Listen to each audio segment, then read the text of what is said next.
যখন মসজিদে ঢুকতেছি কিছুটা আবেগে আপ্লুত হলাম যে অবশেষে আমাদের লড়াই সংগ্রামের যে একটা গতি হতে যাচ্ছে, ডাকসুটা হতে যাচ্ছে।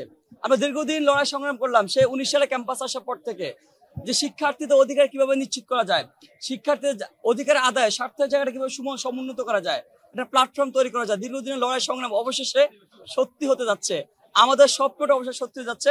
আমি অনেকটা এটা ভাবতে গিয়ে আবেগে আপ্লুত হতে গেলাম। আমি চিন্তা করলাম, আমি ভাবলাম যে এই যে ডাকসু হতে যাচ্ছে, আর মাত্র হাতে গোনা কয়েকটা দিন বাকি। আমাদেরকে আর ঘন্টার পর ঘন্টা বিসি স্যারের সামনে গিয়ে দাঁড় করে থাকতে হবে না। আমাদেরকে আর আমার বোনদেরকে একটা সিটের জন্য 5 আগস্ট পর মতো জায়গাও তাদেরকে রোদে পুড়ে বৃষ্টিতে ভিজে বিসি স্যারের বাসার সামনে আবারও ধর্ণা দিতে হবে না। এটা আমাদের আসার জায়গাটা।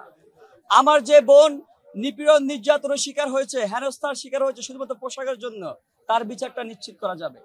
আমাদের স্বপ্ন মনে হয় সত্যি হচ্ছে, আমার ভাই সাম্যর বিচারটা নিশ্চিত করা যাবে। একই সাথে আর কোনো সাম্যকে যেন ক্যাম্পাসের মধ্যে জীবন দিতে না হয়, সে নিরাপদ ক্যাম্পাস আমরা প্রতিষ্ঠা করতে পারবো।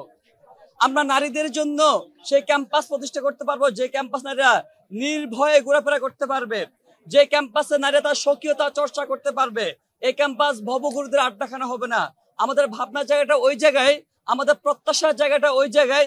এই ক্যাম্পাস শিক্ষার্থী বান্ধব হবে, যে ক্যাম্পাস আমাদের মতো শিক্ষার্থীদের জন্য, সেই ক্যাম্পাস আমরা শিক্ষার্থীরা যে শুধুমাত্র উপেক্ষিত, নিষ্পেষিত, নির্যাতিত, এই দিনটার অবসান করতে যাচ্ছে অবশ্যই ডাকসু নির্বাচনের মধ্য দিয়ে। এই যে আমাদের ভাবনা চিন্তার যে জায়গাটা, আমাদের আর একটু ভাবতে হবে। এই জায়গা থেকে ঢাকা বিশ্ববিদ্যালয়ের শিক্ষার্থীদের প্রতি আমার আহ্বান, আমি ব্যক্তি আব্দুল কাদের আহ্বান, যে আপনারা ডাকসুর প্রতি মুখ ফিরিয়ে নিবেন না। অনেকে নানান কলা কৌশল আঁকবেন, অনেকে নানান চক আঁকবেন, নির্বাচনের বুথ থেকে শুরু করে, ভোট কেন্দ্রের বুথ থেকে শুরু করে, নানান আতঙ্ক সৃষ্টি করা থেকে শুরু করে নানান রকম মেকানিজম এখানে তৈরি করবেন, আপনাদেরকে বিতৃষ্ণা বিমুখ গড়ে তুলবেন। সেই জায়গায় আপনারা অবশ্যই এতদিন পরে আপনাদের স্বপ্নের জায়গাটা সত্যি যাচ্ছেন। গণ অভ্যুত্থান পরবর্তীতে যে স্বপ্ন বাস্তবায়ন হওয়ার কথা, শিক্ষার্থীদের অধিকার আদায়ের প্ল্যাটফর্ম কার্যকর হওয়ার কথা, সেটা দীর্ঘ 1 বছর পরে সেটা বাস্তবায়িত হয়ে যাচ্ছেন। আমাদের লালিত স্বপ্ন দীর্ঘদিনের স্বপ্নে বাস্তবায়িত হতে যাচ্ছেন। সেই জায়গায় আপনারা ডাকসুকে কার্যকর করুন। যারা নির্বাচিত হবে, আপনি আপনার প্রতিনিধি নির্বাচন করুন, আপনি আমার ভাগ্য নির্বাচন করুন, যেন কেউ আপনার এই যে নির্লিপ্ততা, নির্বিকার মনোভাবকে কাজে লাগিয়ে আপনার ভাগ্যকে নিয়ে সিনিমিনি খেলা না করতে পারে। আমরা আপনাদের এই আহ্বান জানাতে চাই। আমরা একটা বিষয় বিশ্ববিদ্যালয় প্রশাসনের কাছে আহ্বান জানাতে চাই।